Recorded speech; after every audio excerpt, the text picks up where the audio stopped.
Welcome to the Art Lady channel. Today's lesson is on these adorable snowmen. And in this lesson, we're going to learn about gradation of color, going from light to dark. And we're also going to learn about values of color. And we're going to be creating values of white with blue highlights in this magical winter wonderland picture. Welcome to the Art Lady channel. Today's lesson is on values and gradations of color, and we're going to use chalk today. Just a simple, and this is simple chalkboard chalk. So it's an anti-dust chalk, but you can use any kind of pastel that you'd like if you don't have chalkboard chalk. It's very simple, and then we also used some crayons for the decorations. And these are student examples from today's classes. So simple crayons, chalk, and then some dark paper. Blue paper and values of blue look really well with this project because it gives a feeling of cool, any cool color papers. Even purple looks good to use, dark purple. And then if you have a little bit of sparkle or glitter, you can always put on a little bit of glitter. I added a little bit of magic wind to our pictures today in our class. So let me go ahead and start and show you how we did this. Very simple. You first take your chalk, and you can hold your paper horizontally like this, or if you want to do it the long way, which is vertical, you can do it vertically as well. I think I'll do it horizontal because it just fits in my picture frame a little bit better. So I'm going to go ahead and start off by adding a little bit of sky color. And if you look out on a winter day or a rainy day, the sky is almost white. So we're just going to add a little bit of chalk using the side of the chalk. And I break that piece of chalk in half and use just my side. I'm going to move the paper here. I have some background paper that's giving me a line. So just put a little bit at the top. And it's good if you vary it so that some are only, say, about an inch from the top, and then some parts of it come down lower. So it's just not a straight band of chalk. So it's varied, and maybe a little bit low here and high right here. When artists vary things, like this line is a varied line of chalk, it makes it more interesting. And also, darker, you can press harder on your chalk, and then maybe some areas are very light. So you have variation of color. Now what I do is I take two of my fingers, the index finger and the middle finger, and I'm putting them together, and I'm going to use this as an artist tool, and I'm going to go in a circular motion here. And I'm going to first start off in the darkest area of color, just gently and lightly in a circular motion, and then I'm going to go into my other areas. And you want to blend it. You don't want to leave the raw chalk like this. You want it to be smooth like a white sky or cloud. Now I'm going to go into this lighter area and blend, going back with two of my fingers.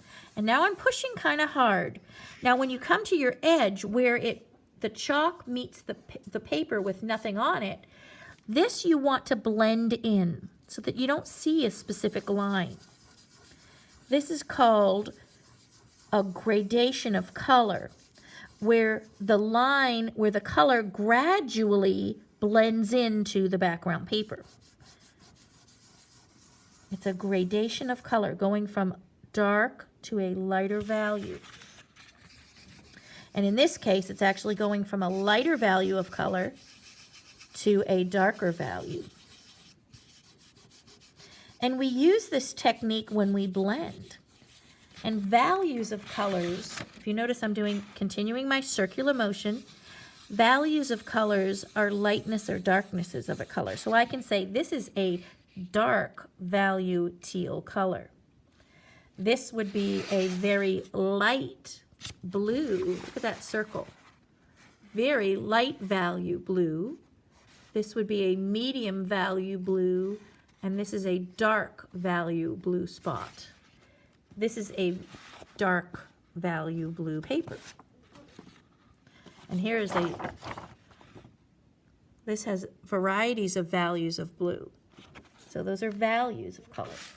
So we want to have different values of white and blues in our sky. So you want to have brighter whites and lighter values of white.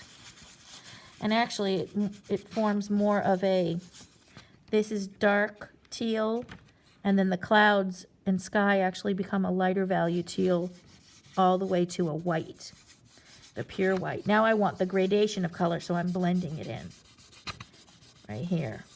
Circular motion, blending it in so I don't have any definite end. So I can't see where the sky ends and the color begins. You want to try and blend that as much as you can. So now I have a nice sky. Now I'm going to go across horizontally, and I'm going to just make a line horizontal from edge, and I don't want it to be perfectly straight. Here's a straight one. I want it to go up a little and vary, and maybe down, and I'm going to the other side. Now I'm going to add some color on the top with the white chalk, and I'm using just the tip of the chalk, and I'm going to add a little bit of color. If you want to add another hill, you can, and then just add color to the top of your hill. Of course, you can add whatever else you want to it, as many hills as you want. I had one student that added a lot of hills. I'll show you that at the end of class, or at the end of the video. Now you're going to take your fingers, and I'm kind of moving horizontal here in the direction, and I'm just lightly smoothing out my chalk. And if you have any chalk dust residue on your paper, you don't want to blow this in the air. When you blow the chalk dust, it becomes airborne. The particles are in the air then, and then you're breathing it. You don't want to breathe it. Now I'm going to take my fingers, and I'm going to blend out the edges, just like we did the clouds, so I don't see where the little hill white value begins or ends.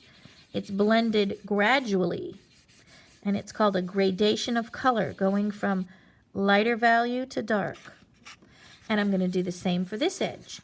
So I'm blending out my edges to form gradations of color. And by doing so, I end up with lots of values of this color. Teal, very medium teal, to very light to white. So the different values in my teal. Now I'm going to work on my snowman. So I'm going to put the largest snowball at the very bottom. So I'm going to do a shape like a C shape here. Then I'm going to do a circle on the other side, basically a circle or a sphere. And then I'm going to make the second one a little bit smaller. So I'm going to add another circle here, or sphere. You don't have to do the whole thing. And then I'm going to add another circular shape at the top. And if you want to adjust the size, you can a little bit. Now what I'm going to do is I'm going to color in some value here so that my snowman looks like a sphere, so that it looks like a round, actual round snowball. So I'm going to take my color and I'm going to color in the center of the snowball. And now I'm going to make a shadow on one side. So I've got to decide where my sun is, where the sun source or light source is. So if I want the sun on this side, that means this side will be hit with light and this side will be darker on the snowball.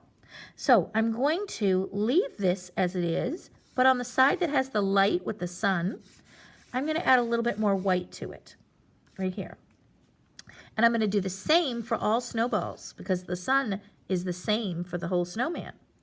So I'll add color, white to the center, white to the center, and then a little bit more white on the side where this light source is.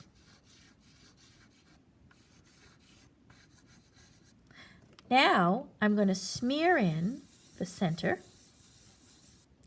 and then I'm going to go to the side with the light source. And I'm using just the tip of my finger to get my edges. You want to keep your edges pretty clean. And the bottom. And I'm going to do the same for this side. Just lightly blending in this, and I want my edges blended in. So what it's doing is it's creating lighter in the center, and then it slowly goes to a darker shadow on the edge and also on the bottom. If you want any highlight color, you can go back in with your white, and if yours is too light from blending, just add more bright, bright, bright white near the center edge up high.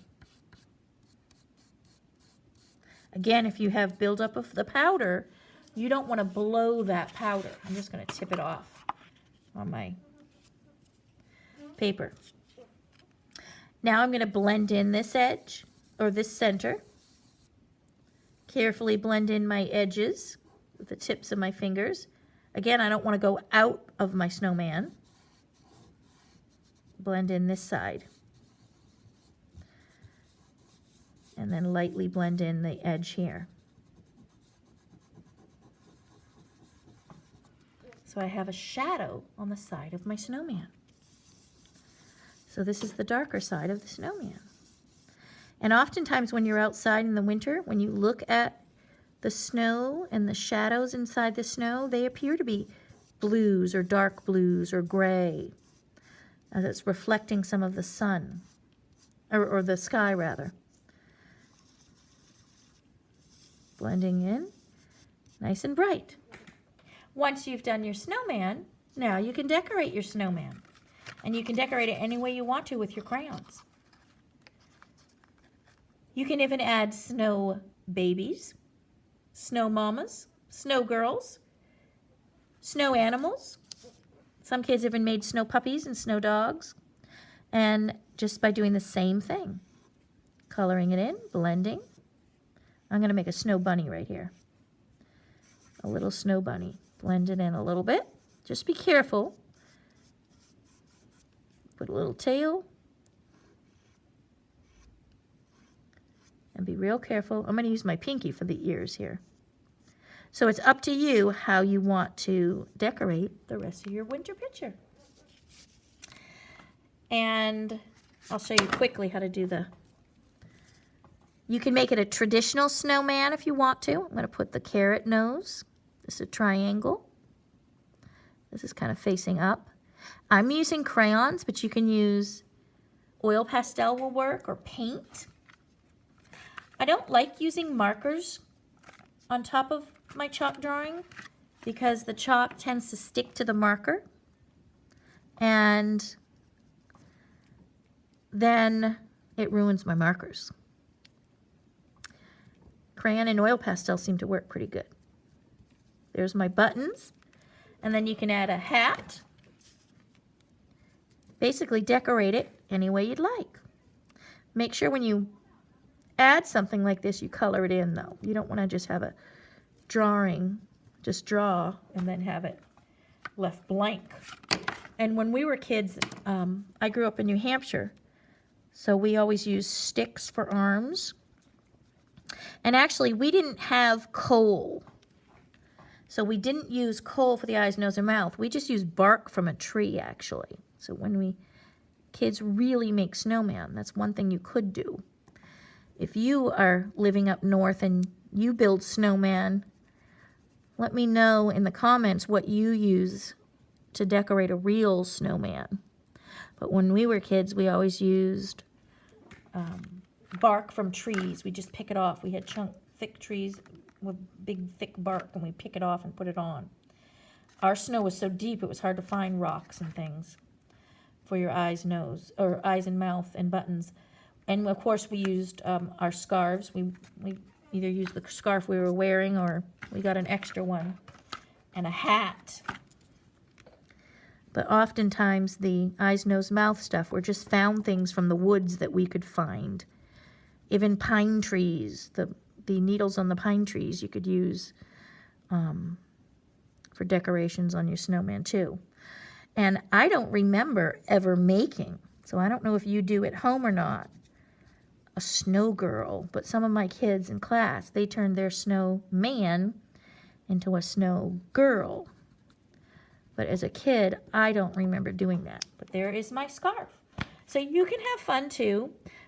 Look how simple it is. And you've got a beautiful snowman that has some spheres that look 3D. Now it looks more realistic as a snowman.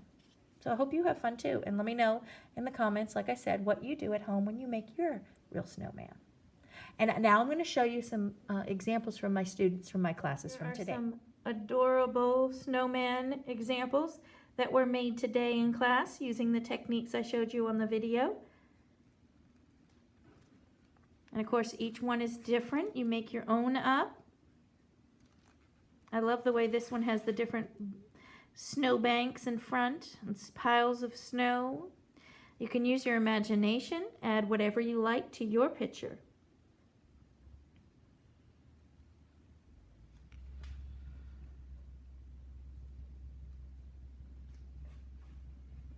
I really like the different background colors too. You can pick any color you'd like. Your favorite values of blue. This kid added some white with white crayon, some details around the sticks.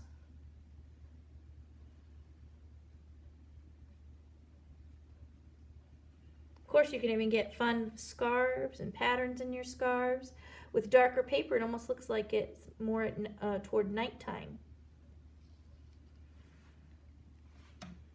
The lighter paper gives it more a feeling of a little bit cooler weather, the cold.